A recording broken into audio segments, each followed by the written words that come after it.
Welcome to This Explainer. Today, we're diving into a topic that totally pushes the boundaries of neuroscience and physics. And, it actually starts with the sensation that I'm sure most of us know all too well, déjà vu. Picture this. You're just walking down a street, having a normal conversation, and suddenly, boom, this wave of profound familiarity just washes right over you. You know exactly what's about to be said. But what if there's a layer to this phenomenon that goes much, much deeper? I want you to take a quick second and really think about this. Have you ever experienced a moment in your waking life, like a real-world scenario unfolding right in front of your eyes, and realized with absolute 100% certainty that you had already experienced it weeks, months, or maybe even years ago, inside a dream? Well, there's actually a name for this. We call this specific uncanny realization déjà rêvé, which literally translates to already dreamed. Now, for decades, the standard scientific assumption has been that our dreams are, well, simply a biological cleanup process, right? The prevailing thought is that our brains are just up there sorting through yesterday's garbage, deleting useless data, and organizing memories. But what if science actually has it entirely backward? What if dreams aren't a reflection of where you've been, but are actually a map of where you're going? So notice the stark contrast here. On one side, we have the conventional activation synthesis hypothesis. This basically says the sleeping brain is just firing off random electrical signals, and your cortex is frantically trying to stitch them together into some kind of chaotic movie. But on the flip side, we have the future memory hypothesis. And this poses a seriously provocative question. If dreams are just random mixtures of past memories, why on earth do we dream of places we've never even been to, or see events play out with mathematical precision in reality later on? Could the brain actually be receiving data that hasn't even happened yet? Section 1. Rewriting the rules of time, stepping out of the biology lab and into theoretical physics. Okay, let's dive into this, because to really understand this, we actually have to leave biology behind for a minute and completely deconstruct our linear experience of time itself. In our everyday lives, we tend to view time as a river flowing strictly from the past right into the future. The past is gone, the present is right now, and the future, well, that's an unwritten blank canvas. But physics tells a remarkably different story. According to Einstein's theory of general relativity, we actually live in what's called a block universe. Think of it like a film reel. When you watch a movie, you only see one illuminated frame at a time.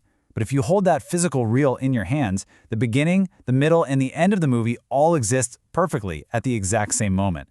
So in a block universe, your entire timeline, from your first breath to your last, is permanently etched into space-time. And hey, this isn't just science fiction. This is foundational theoretical physics. As Einstein himself wrote, the distinction between past, present, and future is merely an illusion, albeit a stubbornly persistent one. This is a profound realization because it validates a pretty startling concept. The future isn't empty. The future is a physical place that already exists on that cosmic film reel.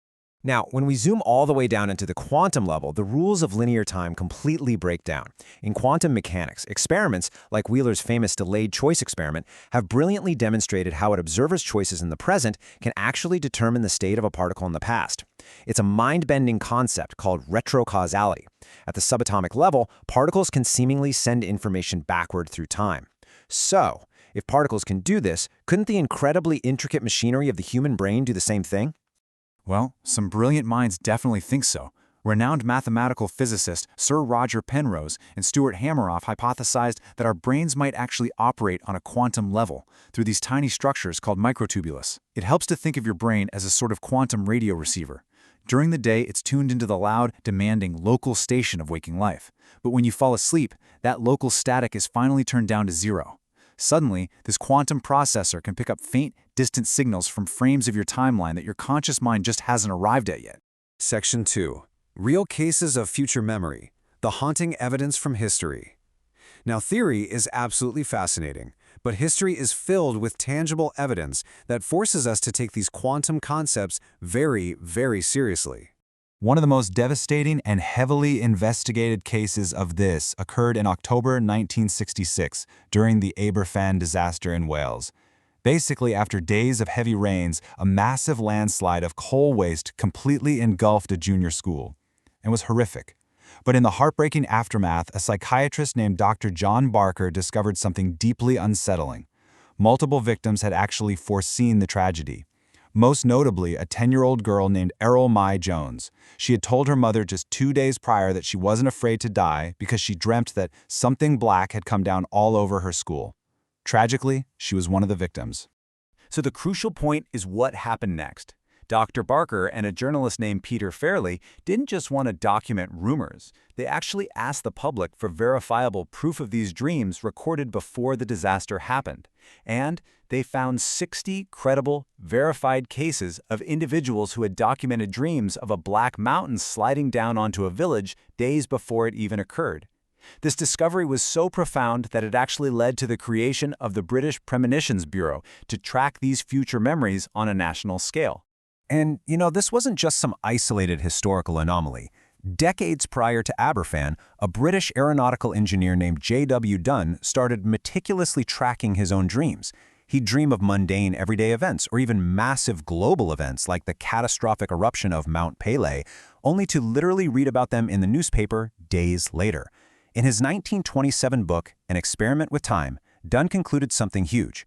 Precognitive dreams aren't some rare superhero psychic power. They are a completely universal human experience. Section 3. Navigating the quantum multiverse. Why don't all nightmares come true? Okay, we have to address a very obvious logical loophole here. If our dreams are literal future memories, why aren't we all constantly getting chased down the street by shape-shifting monsters or suddenly showing up to work entirely naked? To answer that, we need to look at the many worlds interpretation of quantum mechanics. This theory suggests that the future isn't just a single unbending highway. Instead, every single time an event has multiple potential outcomes, the universe splits into parallel realities. It's like an infinitely branching tree of possibilities. So when you access the future in your sleep, you aren't seeing the definite future. You are seeing a highly probable future based on your current trajectory. So instead of viewing dreams as this fixed, pre-written script of destiny, it's much better to view them as a sort of cosmic weather forecast. Look, if the forecast predicts a 90% chance of rain, you grab an umbrella, right? You adapt, and you avoid getting wet. The forecast didn't fail, it served as a safety valve. When you have a nightmare about, say, a terrible argument, your subconscious is just running a simulation of a highly probable path. You get to process the emotion in advance, wake up, and make subtle choices to avoid that specific branch of the multiverse entirely. Section 4. Unlocking the sleeping brain. How the mind unbinds itself from the present. And this brilliantly illustrates why we need to look at the incredible neuroscience of how the physical brain actually accomplishes this unfettered temporal perception during sleep. So during the day, your waking state is heavily governed by the default mode network, or DMN for short. Think of the DMN as the strict boss of your brain. It keeps you locked into linear time and heavily filters incoming information so you aren't completely overwhelmed while you're just trying to survive and, do your job. But look at what happens during REM sleep. The DMN goes completely offline. The boss is out. That highly restrictive filter is turned off. Without the constraints of ego and linear logic, your brain suddenly becomes highly receptive to processing the past, present, and future all simultaneously. It's kind of like this. Think of your waking consciousness as a narrow flashlight in a pitch-black room. It keeps you safe by focusing brightly on one tiny spot, the present moment. But when you fall asleep, your brain essentially flips on the overhead lights. Suddenly, the entire room of space-time is illuminated all at once. Your mind then has to do its absolute best to translate that vast, unfettered perception of time into a language of symbols and stories that your waking self can somewhat comprehend. Section 5. How to catch a dream, accessing your own future memories. Let's move to and see how this builds into something truly actionable, so you can actually bypass your own biological filters and test this hypothesis for yourself. Now, the biggest obstacle here is our own biology. We are quite literally designed to forget our dreams so we don't confuse them with waking reality.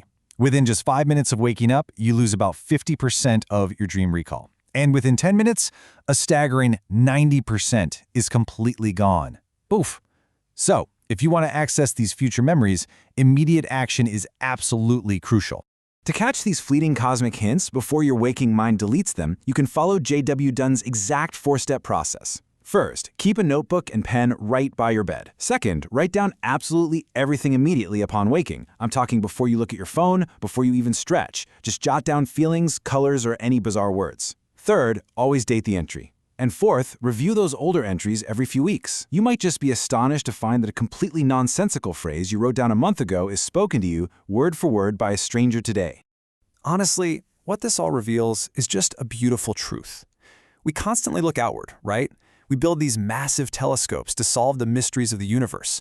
But the greatest mysteries of time, space, and reality aren't just out there in the void.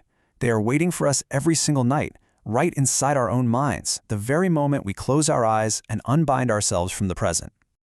So the next time you feel that strange tingle of déjà vu, don't just brush it off. You might literally be standing in a moment you already remembered while you were fast asleep. I want to leave you with one final, simple question to think about tonight. What did you dream of last night? Please like and subscribe.